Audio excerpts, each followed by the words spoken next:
محمد گوندلوی رحمہ اللہ بھی بیان کیا کرتے تھے جب کوئی چیز گم جائے تو یا حفیظ یا معید 129 مرتبہ، اور بعض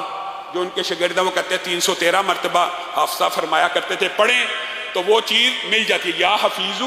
یا معید، اور انا للہ و انا الیہ راجعون، اللہم اجرنی فی مصیبتی واخلف لی خیرا منہا، یہ پڑھنے سے چیز واپس آ جاتی ہے۔ ابھی ہمارے مرکز میں آپ کے شاید علم نہیں، پرسوں موٹر سائیکل چوری ہوگی، موٹر سائیکل نقاب پوش لوگوں نے، تو یہ الحمدللہ وظیفہ پڑا، وہ موٹر سائیکل خود چھوڑ گئے اللہ کے فضل و کرم سے، وہ کیمروں کی وجہ سے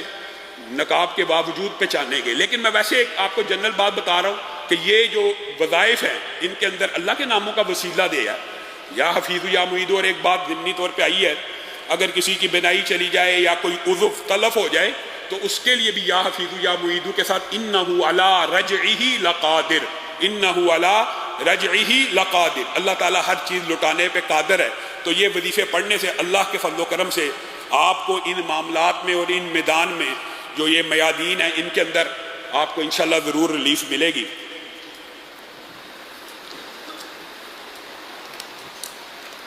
آپ نے ان وظائف کو اپنی زندگی کا حصہ بنانا،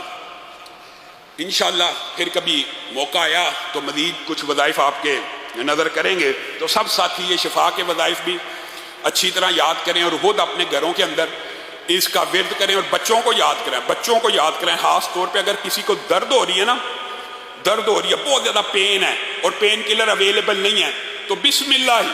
اعوذ بعزت اللہ وقدرتہ من شر ما اجد واحاذر، کتنی دفعہ پڑھنا ہے؟ 7 دفعہ، 7 دفعہ بسم اللہ 7 پڑھنی ہے، اعوذ بعزت اللہ وقدرتہ من شر ما اجد واحاذر۔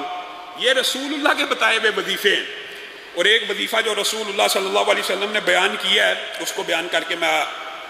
آگے چلتا ہوں، وہ یہ ہے کہ جب آپ کسی مریض کو کسی مشکل میں دیکھیں، کینسر کے مریض کی عیادت کرنے گئے ہیں، کسی مہلک مریض کی عیادت کرنے گئے ہیں، لیور کا بیمار ہے، یا کسی بھی پیشنٹ ہے، کوئی ایسا پیشنٹ ہے جس بیماری میں آپ شکار نہیں ہونا چاہتے اور آپ مبتلا نہیں ہونا چاہتے، تو رسول اللہ نے اس کا کیا علاج بتایا؟ الحمدللہ الذی عافانی مما ابتلاک بہ وفضلنی علی کثیر ممن خلق تفضیلا۔ جو بندہ کسی بیمار کو دیکھ کے یہ دعا پڑھ لیتا ہے، اللہ رب العزت زندگی بھر میں اس کو کبھی وہ بیماری نہیں لگاتا۔ ہاں محدثین نے یہ شرح کی ہے کہ جب مریض کی عیادت کر رہا ہو اس کے سامنے نہ پڑھے، اس کو تکلیف نہ دے، اس کو تو آپ پرسہ دینے گئے ہیں، اس کو تو آپ ریلیف دینے گئے ہیں، اس کی تو آپ مزاج پرسی کرنے گئے ہیں، اس کے لیے تو آپ دعا کرنے گئے ہیں، اس کو تو آپ ریلیکس کرنے گئے ہیں، کیا اس کے سامنے یہ دعا پڑھیں گے؟ ہاں اپنے منہ میں پڑھ لے، خاموشی سے پڑھ لے، جب وہ نہیں دیکھ رہا ہو کچھ پیچھے ہٹ کے یہ دعا پڑھنا بھی، یہ آداب بھی ایسے، تو یہ دعا پڑھنے سے انشاءاللہ وہ بیماری